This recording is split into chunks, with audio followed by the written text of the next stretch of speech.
वहीं G7 summit के working session की शुरुआत में अमेरिका के राष्ट्रपति डोनाल्ड ट्रंप ने प्रधानमंत्री नरेंद्र मोदी से मुलाकात की। इस दौरान दोनों नेताओं के बीच थोड़ी देर के लिए बातचीत भी हुई।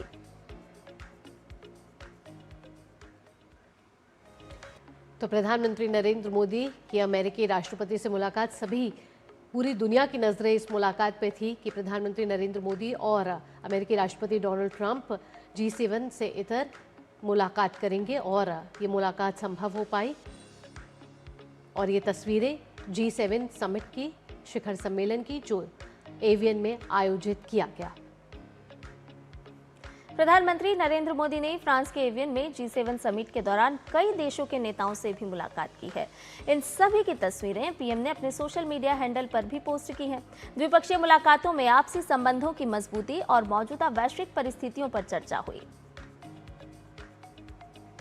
तो यहाँ प्रधानमंत्री नरेंद्र मोदी G7 शिखर सम्मेलन में कई वैश्विक नेताओं से मुलाकात करते हुए यहाँ यूएई के राष्ट्रपति से प्रधानमंत्री नरेंद्र मोदी की मुलाकात हुई।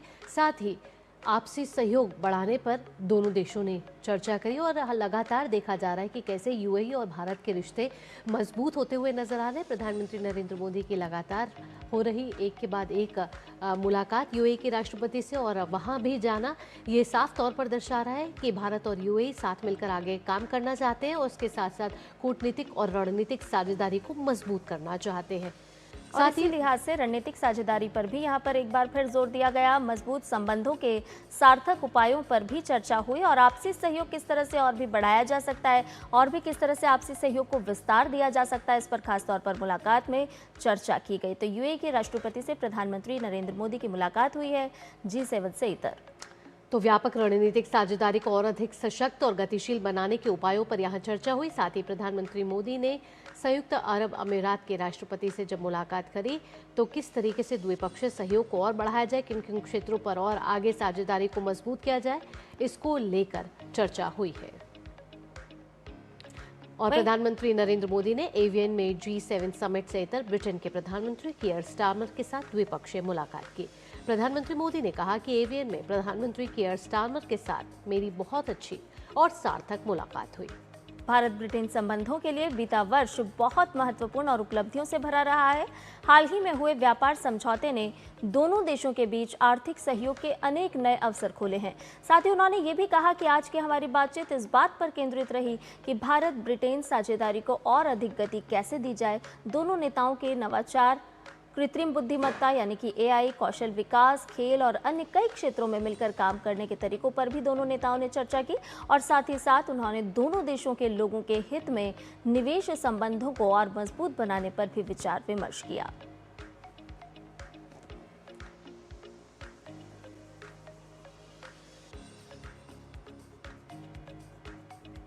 प्रधानमंत्री नरेंद्र मोदी ने एवियन में G7 समिट से इतर कनाडा के प्रधानमंत्री मार्क कार्नी से मुलाकात की। दोनों नेताओं ने द्विपक्षीय संबंधों में हुई उल्लेखनीय प्रगति की समीक्षा की और व्यापार, ऊर्जा, नवाचार, शिक्षा और लोगों के बीच आपसी संपर्क और आदान प्रदान को आधार बनाकर साझेदारी को और भी अधिक मजबूत बनाने के उपायों पर चर्चा की। इस मौके पर कनाडा के प्रधानमंत्री ने कहा कि हमारे द्विपक्षीय संबंधों में काफी अच्छी प्रगति हो रही है। साथ ही उन्होंने उम्मीद जताई कि दोनों देशों के बीच इस दशक के अंत तक जो व्यापार है और दूसरे क्षेत्रों में जो साझेदारी है, आर्थिक साझेदारी है, उसको और मजबूत किया जाएगा। तो प्रधानमंत्री नरेंद्र मोदी के कनाडा के प्रधानमंत्री से मुलाकात, G20 शिखर सम्मेलन से इतर ये द्विपक्षीय मुलाकात हुई है, जहां दोनों देशों के बीच जो अपार संभावना है उसको लेकर भी बातचीत को आगे बढ़ाया गया है।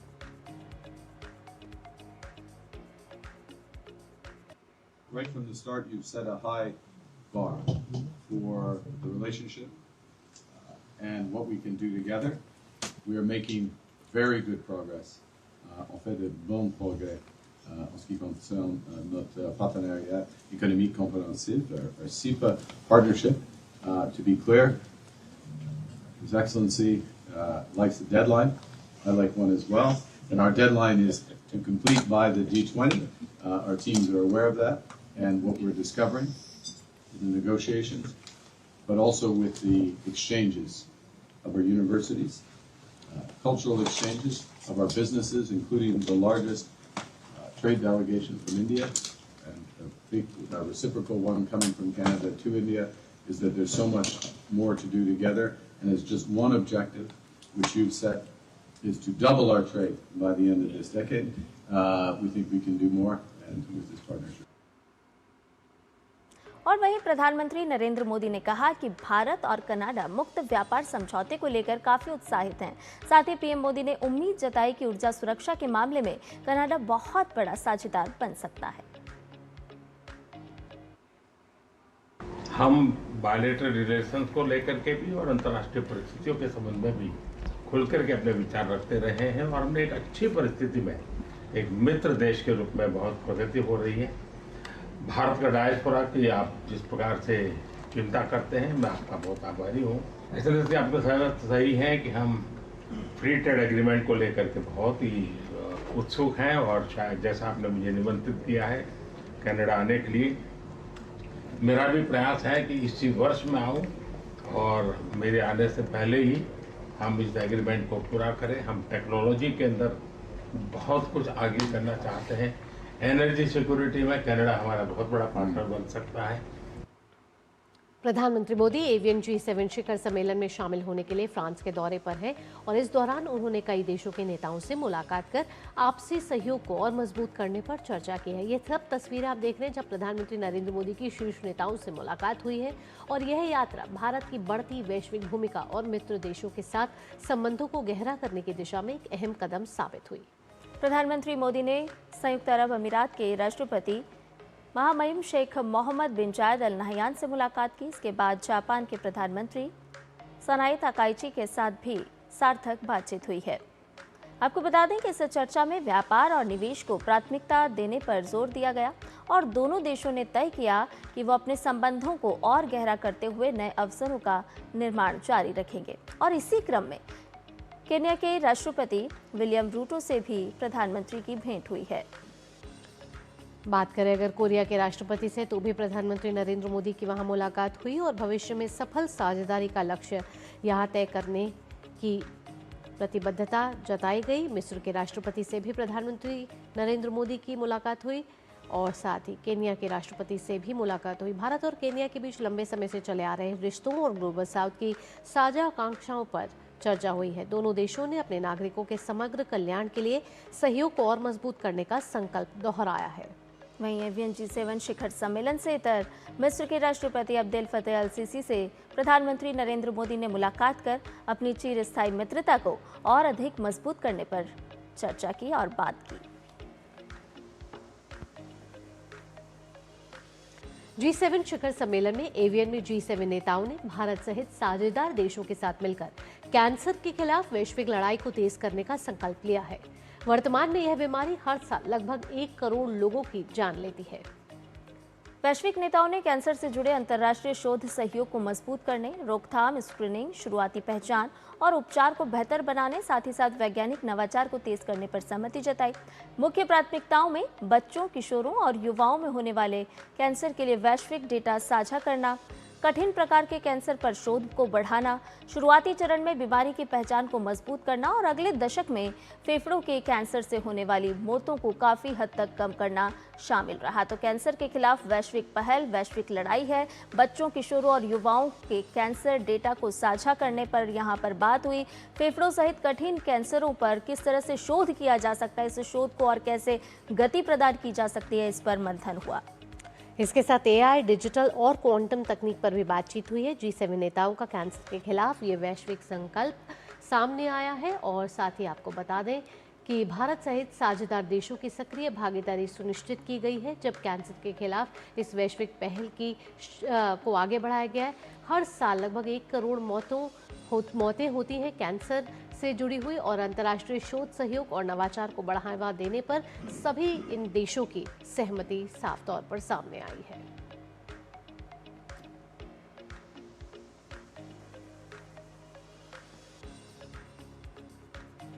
वहीं G7 नेताओं ने भारत सहित साझेदार देशों के समर्थन से कांगो में फैले इबोला प्रकोप पर मजबूत और समन्वित प्रतिक्रिया की अपील की है। उन्होंने अन्य देशों से भी संसाधन उपलब्ध कराने का आग्रह किया ताकि इस वायरस को जितना संभव हो सके उतने छोटे क्षेत्र तक सीमित रखा जा सके। नेताओं ने प्रभावित समुदायों के प्रति एकजुटता व्यक्त करते हुए कहा कि इस प्रकोप को रोकने के लिए निगरानी, संपर्क ट्रेसिंग, परीक्षण, क्वारंटीन उपायों और सीमा पार सहयोग को मजबूत करना अत्यंत आवश्यक है। G7 ने वैक्सीन, निदान, डायग्नोस्टिक्स और उपचार के तेज विकास और तैनाती में समर्थन देने का वादा किया है और इसके साथ ही अतिरिक्त वित्तीय, तकनीकी और मानवीय सहायता जुटाने की भी प्रतिबद्धता जताई है। नेताओं ने अंतर्राष्ट्रीय समुदाय और निजी क्षेत्र से भी संसाधन देने और तैयारियों को और भी मजबूत करने की अपील की। बयान में ये भी सामने आया है कि समन्वित कार्रवाई, बेहतर मानवीय पहुंच और क्षेत्रीय स्थिरता के बिना वायरस के फैलाव को रोकना और वैश्विक स्वास्थ्य सुरक्षा सुनिश्चित करना बहुत मुश्किल होगा।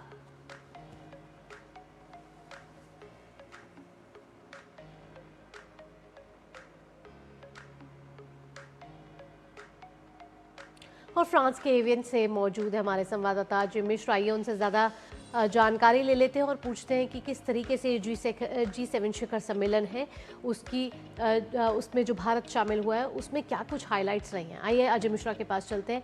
अजय, यहाँ मैं आपसे पूछना चाहूँगी कि G7 शिखर सम्मेलन में जब दूसरे दिन की बात की जाए तो बड़ी हाइलाइट्स यहाँ क्या रही दूसरे दिन की? जी बहुत धन्यवाद। तो जिस तरह से आपने देखा कि पहले दिन का जो वर्किंग सेशन था उसमें प्रधानमंत्री नरेंद्र मोदी ने पूरी दुनिया को स्पष्ट संदेश दिया कि इस वक्त ये मायने नहीं रखता कि किसके पास क्रिटिकल मिनरल है, किसके पास मार्केट है या फिर किसके पास टेक्नोलॉजी है। आपसी सहयोग और आपसी ट्रस्ट सबसे बड़ी चीज़ है और उसी को तरजीह दी जानी चाहिए। आज का जो दिन है वो बहुत ही महत्वपूर्ण है इस लिहाज से क्योंकि जो पहला ही सेशन है वो है promoting balanced, share and sustainable economic growth for all. इसको भी प्रधानमंत्री नरेंद्र मोदी संबोधित करेंगे। यहाँ भी उनका इंटरवेंशन होगा और स्पष्ट तौर पर इकोनॉमिक ग्रोथ को, रिफॉर्म को जिस तरह से भारत केंद्र में रखते आया है प्रधानमंत्री नरेंद्र मोदी अपना आर्थिक विज़न पूरी दुनिया के सामने रखते हुए नजर आएंगे। इसके साथ ही जो प्रधानमंत्री नरेंद्र मोदी का पूरा दिन है वो कल बहुत ही महत्वपूर्ण 3 बायलैटरल्स के लिए रखा जाएगा और स्पष्ट तौर पर यूरोपियन यूनियन के साथ बायलैटरल होना है, USA के साथ बायलैटरल होना है और जो तीसरा बायलैटरल है वो जर्मनी के साथ तय किया गया है। तो अंतिम दिन भी बहुत ही एक्साइटिंग रहने वाला है और भारत की आवाज़ एक बार फिर से G7 के मंच पर आपको बुलंद होती हुई दिखाई देगी। अजय, इसके साथ ही मेरा अगला सवाल जिस पर पूरी दुनिया की निगाहें भी टिकी हुई है कि भारत अमेरिका के बीच क्या आज बातचीत संभव है?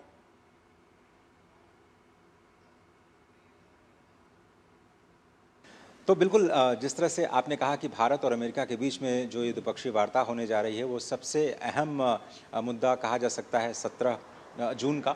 और ये इसलिए क्योंकि बहुत सारे एक्सपर्ट ये कह रहे हैं कि ये सबसे पावरफुल बायलैटरल मीटिंग है एवियन G7 शिखर सम्मेलन में जो कि होने जा रही है।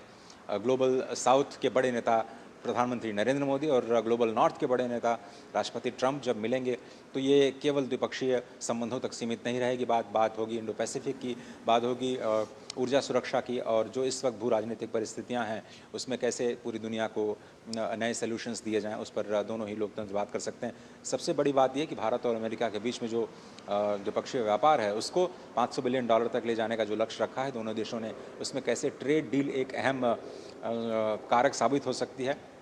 USTR के प्रतिनिधि अगले ही हफ्ते आ रहे हैं भारत में 23 और 24 जून को।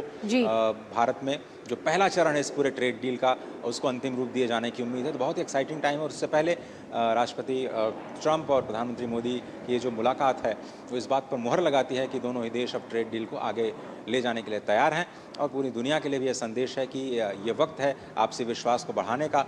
ट्रेड वॉर का वक्त नहीं है, टैरिफ का वक्त नहीं है, बात है ट्रस्टेड पार्टनरशिप का और यही संदेश शायद प्रधानमंत्री नरेंद्र मोदी G7 के मंच पर और अपने सारे बायलैटरल्स में स्पष्ट तौर पर रखते हुए नजर आएंगे। तो सभी की निगाहें अमेरिकी राष्ट्रपति डोनाल्ड ट्रंप और प्रधानमंत्री नरेंद्र मोदी की इस मुलाकात पर रहेगी कि क्या इस मुलाकात के बाद अंतिम मोहर लग जाएगी उस ट्रेड डील पर। लेकिन अजय, जिस तरीके से आपने भी जिक्र किया यूरोपियन यूनियन और जर्मनी के साथ भी प्रधानमंत्री नरेंद्र मोदी की मुलाकात है, किन मुद्दों पर चर्चा हो सकती है यहाँ यूरोपियन यूनियन और जर्मनी के जब राष्ट्राध्यक्ष से मिलेंगे प्रधानमंत्री नरेंद्र मोदी? जी हाँ, और अगर दूसरे बायलैटरल्स की बात करें तो चूंकि यूरोपियन यूनियन और यूरोपियन कमीशन दो अलग अलग संस्थाएं हैं तो हम इसको ट्राईलैटरल कहते हैं। तो यूरोपियन यूनियन और काउंसिल के साथ में भारत एक ट्राइलेटरल मीटिंग करेगा और इसकी सारी तैयारियां पूरी कर ली गई हैं। आपको पता है कि EU जो कि सबसे बड़ा ट्रेडिंग ब्लॉक है भारत का, उसके साथ हम FTA साइन कर चुके हैं। कैसे इसको प्रभावी बनाया जाए, क्या 2026 के अंत में इसको प्रभावी बनाया जा सकता है या फिर जनवरी 2027 तक इंतज़ार करना पड़ेगा, इसको लेकर के शायद बातचीत आगे बढ़ सकती है। लेकिन यूरोपियन यूनियन स्पष्ट तौर पर भारत को एक ट्रस्टेड पार्टनर के रूप में देखता है और मदर ऑफ ऑल डील कहना भारत और EU के फ्री ट्रेड एग्रीमेंट को अपने आप में एक बहुत बड़ा स्टेटमेंट है। तो इस पर काफ़ी गहन चिंतन होने की उम्मीद जताई जा रही है। और इसके अलावा जर्मनी जो कि EU का सबसे बड़ा ट्रेडिंग पार्टनर है यूरोपियन यूनियन में भारत का, जर्मनी और भारत के बीच में जो संबंध हैं उसको कैसे प्रगाढ़ किया जाए, उसको लेकर के दोनों ही नेताओं के बीच में स्पष्ट तौर पर जो द्विपक्षीय बैठक होगी उससे भी न केवल जर्मनी बल्कि यूरोपियन यूनियन के साथ में जो भारत के कारोबारी संबंध हैं उनको भी नई दिशा मिलने जा रही है। और जर्मनी चूँकि अगला G7 की प्रेसिडेंसी करने वाला है, तो जो लेगेसी फ्रांस छोड़ेगा उसको कैसे जर्मनी आगे लेकर के जाए उस पर भी मंथन हो सकता है। चलिए, वैश्विक पटल पर बहुत कुछ इस समय हो रहा है। अजय, तमाम जानकारियों के साथ आपका बहुत बहुत धन्यवाद। और फिलहाल रुकने एक छोटे से ब्रेक के लिए जल्द हाजिर होंगे।